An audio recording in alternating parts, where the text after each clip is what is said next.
퇴사 사유를 어떻게 적느냐에 따라서 퇴직한 직원이 지원금을 못 받게 될 수도 있고 회사가 어떤 지원 사업에서 배제될 수도 있기 때문에 사실관계를 잘 따져서 제대로 신고를 하시는 것이 중요합니다. 안녕하세요. 세무법인 해움 이재희 세무사입니다. 이번에는 지난 시간에 이어서 초보 CEO 분들이 세무적으로 챙겨야 할 것들, 기본적으로 알아두시면 좋을 것들을 말씀을 드리겠습니다. 사업자 등록까지 잘 하셨으면 사업자가 어떤 세금을 내는지 궁금해 하실 텐데요. 사업자가 내는 세금에 대해서 알려드리겠습니다.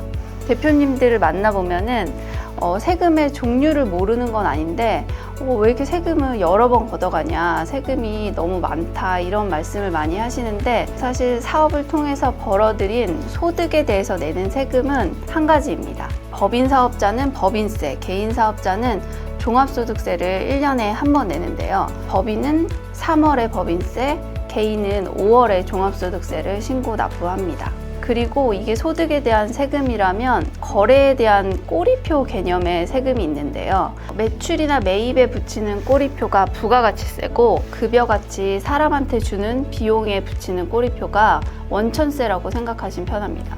그래서 과세 사업을 하는 경우라면 1년 동안 사업을 하면서 하는 주요 거래들은 부가세와 원천세를 보면 알 수 있습니다.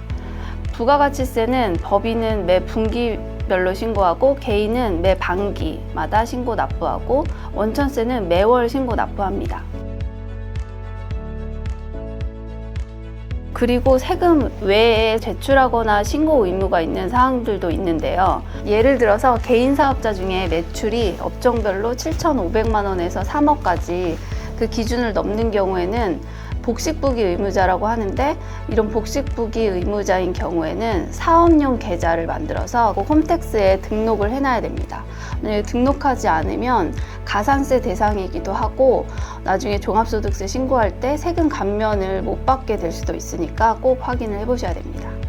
그리고 최근에 이슈가 되는 제출 의무 중에 그 원천세 신고 대상이 되는 항목에 대해서 세부 내역을 명세서로 제출해야 되는 게 있는데, 정규직 직원한테 월급을 줬다 하는 경우에는 그 근로자에 대한 세부 내역을 매 반기 제출해야 되고, 프리랜서 같이 3.3% 사업소득자에게 지급하거나 아니면 일용직 근로자에게 지급한 급여가 있다면 이 세부 항목을 매월 제출을 해야 됩니다. 근데 만약에 이런 지급 명세서를 제출하지 않으면 가산세가 있고 그 가산세가 지급한 금액에 대해서 책정이 되기 때문에 가산세도 큰 제출 명세서라서 꼭 누락하지 않도록 주의하셔야 됩니다. 마지막으로 채용한 정규직 직원이 있다면 사대보험 관련된 신고도 있는데요.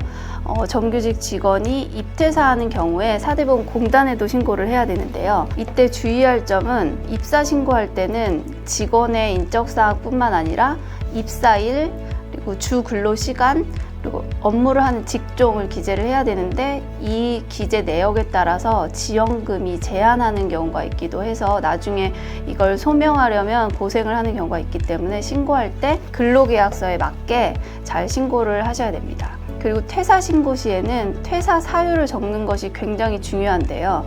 이 퇴사 사유를 어떻게 적느냐에 따라서 퇴직한 직원이 지원금을 못 받게 될 수도 있고 또 반대로 회사가 어떤 지원 사업에서 배제될 수도 있기 때문에 사실관계를 잘 따져서 제대로 신고를 하시는 것이 중요합니다. 오늘은 이렇게 초보 대표님들이 궁금해하시는 세금 관련 안내를 해드렸는데요. 더 궁금하신 점이 있으시면 언제든지 해움에 문의 주시기 바랍니다. 세무법인 해움의 이재희 세무사였습니다.